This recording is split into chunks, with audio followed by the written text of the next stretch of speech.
Hi and welcome. I'm your host, Phil Klein, and I am here today with Sarri Gilman, who is a psychotherapist who focuses on boundaries and overwhelm recovery. Sarri, welcome and thank you for being here. Thank you, Phil. It's great to be here with you. Yes, boundaries and overwhelm recovery are front of mind for so many of us.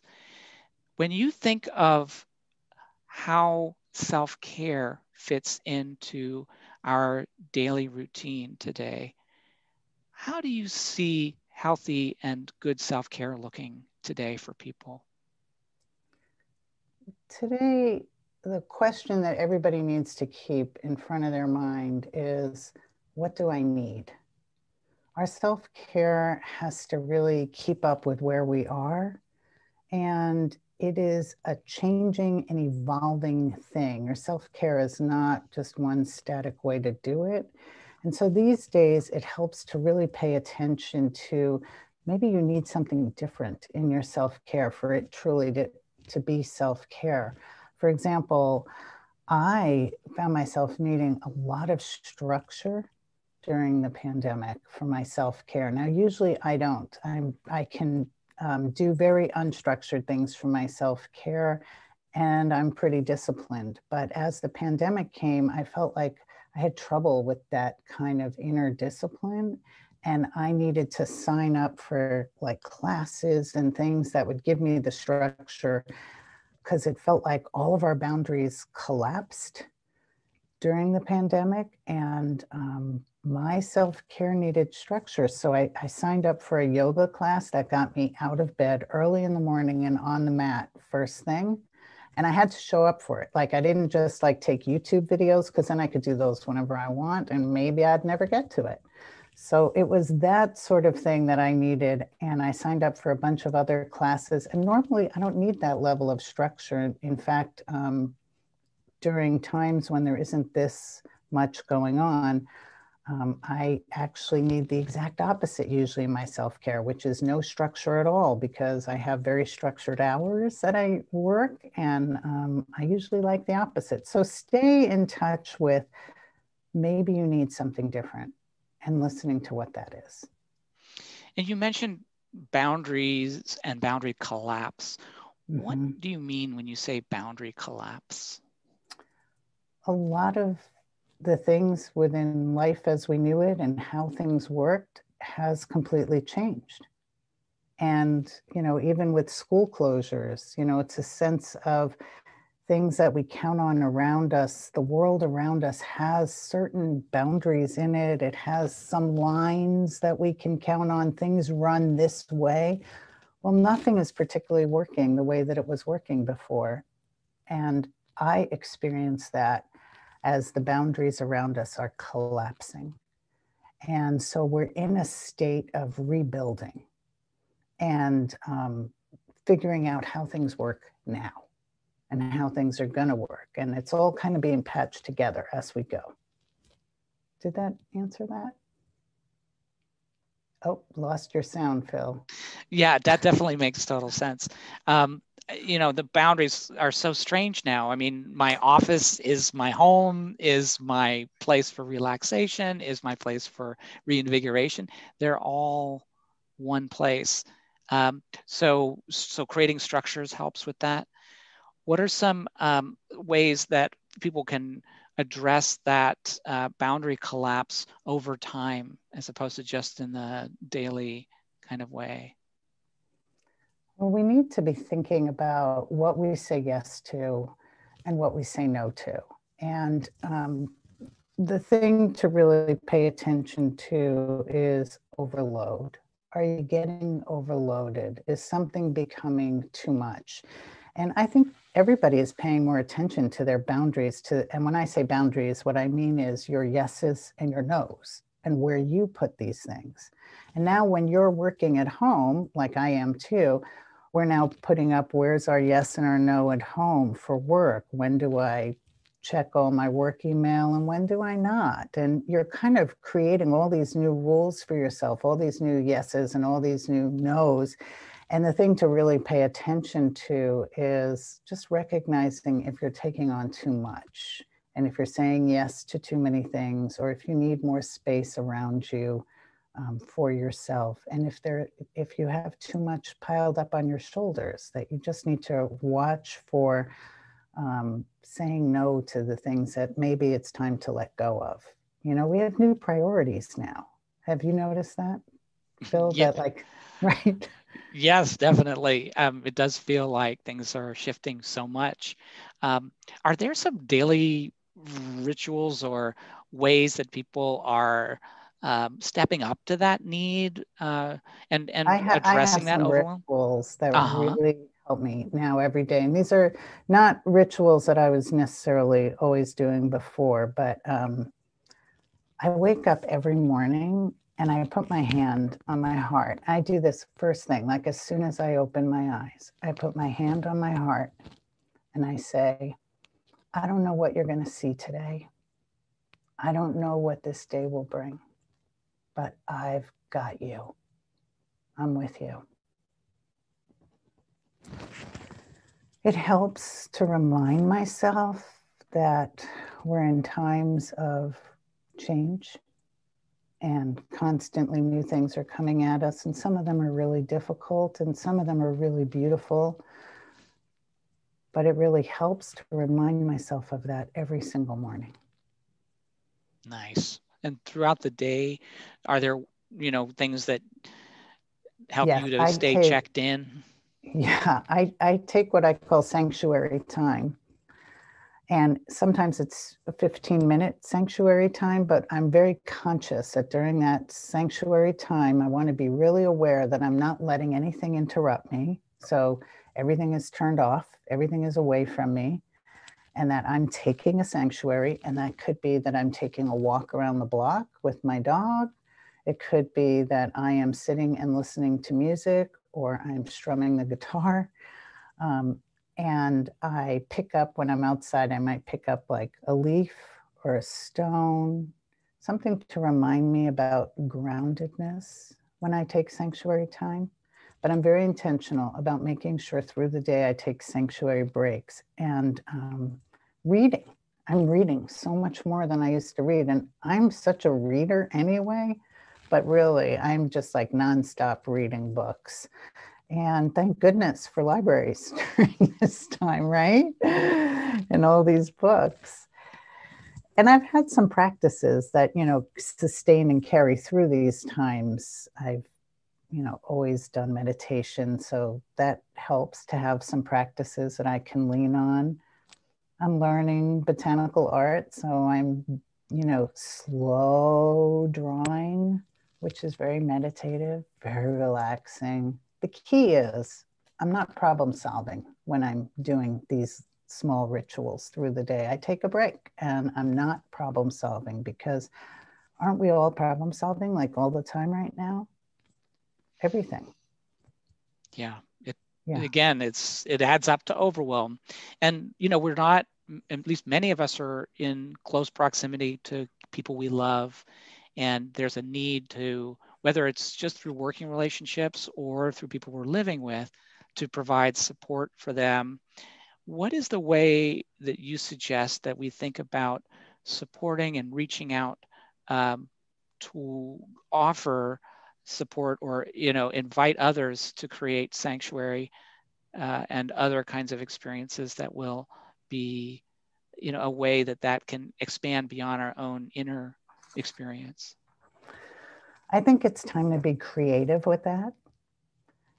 First of all, as human beings, we do really well with voice contact. That means a lot to us. So if you're going to reach out and really be supporting and connecting to those around you, be sure that you're doing voice contact in that reaching out, the talking on the phone or meeting online together. It's the whole key is hearing each other's voices, because we actually get a lot from that connection.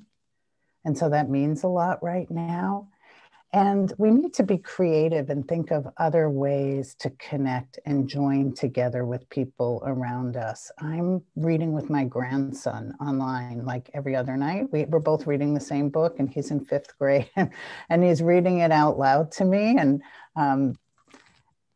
And it's like this beautiful moment in the day when it's like reading time online with my grandson. I have a girlfriend in New York that I probably won't see for a long time. So we get online once a week and we knit together. And I have another girlfriend that I really miss. And so we're both painting together. We get online and we do watercolor and we just talk. We catch up about the week. It's so important to share stories and share some kind of experience together when we're connecting. Yeah. Why is that funny? Well, it's not that it's funny. It's that while your voice is clearly, to me at least, very soothing and comforting and creates this wonderful space, I'm actually feeling like I want to spend time doing those exact things you're describing. That sounds like, like a bigger, more wonderful place to actually be, regardless of what's going on around us. What are some right? That's absolutely it. Regardless of what's going on, have these moments of real connection. So important. And so it's almost like your cup is getting more full as you recharge. Are there ways that people can engage in that sort of bigger act of recovery and maybe even expanding themselves, or growing who they are as kind of a part of this deeper, broader reaching into one's own well as growing the life that we each have? Yes, I think it starts by asking yourself, what's your most important value right now? And then letting your values really guide you into creating those things that are going to be meaningful sorts of contact. So one of my really high values is being present with people. So therefore, I'm creating these things where presence does really matter. But think about your values and what really matters, and being willing to try things that are just completely different than what you've done before. You could have your online book club, right? And I mean, that's easy. And you don't even have to read the same book. You could just all be reading different books and just talking about what's inspiring you. What song have you heard? Oh my gosh, some of the music that's come out lately and the poetry, and really just finding inspiring things and sharing them with each other. There's so many ways to reach out and to use what we have available to us. I'm also living in a very small community, and I was thinking before how much more in my small community, how much more we're all in touch with each other now, because we're the people we see. We live near each other, right? There's my friends that might be further away. I have friends that live near me too, but I also have, a community. So I'm thinking community small, community big. Like we have to be still in the act of creating our community and making sure that we have our small community and our bigger community, and where our family fits in that. Go ahead. And thinking about our bigger, wider community, or for those who may not have real close ties, either nearby or even available in their lives, what can they do to kind of grow that sense of social fabric or that sense of community that you're describing? There is so much being offered right now online. There are so many groups that are, open to membership, open to joining. I would say start with something that you're interested in, and then start looking online for what kinds of groups are being offered or classes are meeting on that. There are people that have groups on every single topic under the sun, right? Whether your interest is cooking, or if your interest is reading, or if you want to write. I just saw this thing today, like write your book in a month, join our challenge. In October, one of my daughters sent me this thing and said they do Ink October, where you draw something once a month and then you post it. But we got to exchange drawings during the month. So find those things that you're interested in. If it's gardening or anything, there's groups for everything. And then you join, and then you start connecting to one person. And I go even a little bit further. I'll invite people to meet me online and do like a little 20-minute tea date, coffee and tea, where we're just having a conversation and just meeting each other. Like, tell me a little bit about you. What are you interested in? How is things going for you during this time? And in those conversations, I'm really looking to like make a real connection with somebody. Like, show me something that you have around you that really matters to you, you know, and tell me a story about that. So, you know, we're limited by what? Our own imagination. Like, there's no rules to this. You can reach out and connect and find people and join groups but focus in on trying to make a one-on-one connection with somebody within that circle of interest. And to that point, and in that sort of spirit of challenging yourself, are there new ways you've found to experience joy in this time? Is that even in the realm of possibility? And if so, what is it like? You know, I am experiencing joy. It is always in the little things. It's the little things. And I really make a practice out of finding things that I appreciate each day, whether it's I'm talking to you and I find something in you that I appreciate. I try to do that with each person that I relate to, is really see something that I appreciate and really show that back to you.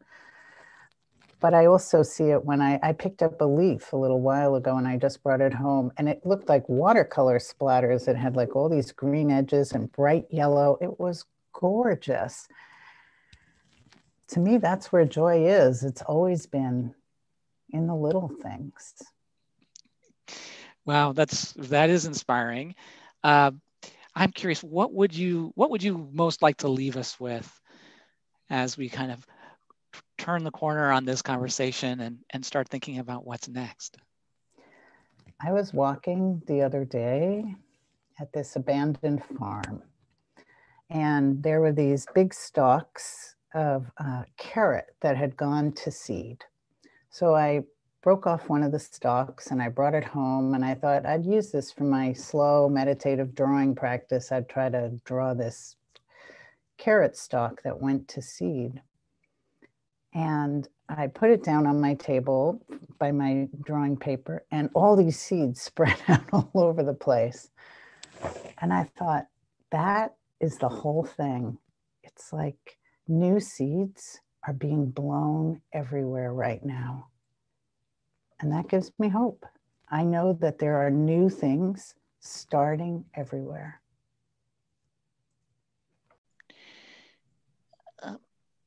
So this is a time where people are really challenged on a lot of different fronts. Mm-hmm. And there is an ask, or at least an invitation, to find ways for us to draw greater strength in this time and to be stronger as people. What are some ways you see responding to that challenge opportunity? Well, first, I want to say that you don't have to be resilient every single day. There may be times when you just don't feel strong. And that is totally okay, to have those times when you're not feeling like you can take on any challenge. The truth is, we're facing really big long-term challenges, even beyond the pandemic. We're facing climate change, racial justice, political unrest, economic issues, historical trauma. Our sense of trust and truth is really fragmented right now. And so we're at the crossroads of all these big things that really aren't going to be even resolved in my lifetime or your lifetime. These are long-standing issues, and we do need our self-care to strengthen us and to hold us as we face such big things ahead. And we're going to need that small community that we have, and we're going to need the big community, and we're going to need to be part of that, because, you know, we're not going to be able to solve any of this alone or even face any of this alone. And so that part about how we create community in our lives is really important, because that's a big part of what's going to support us and how we're going to support each other as we go through these really big things that we're facing.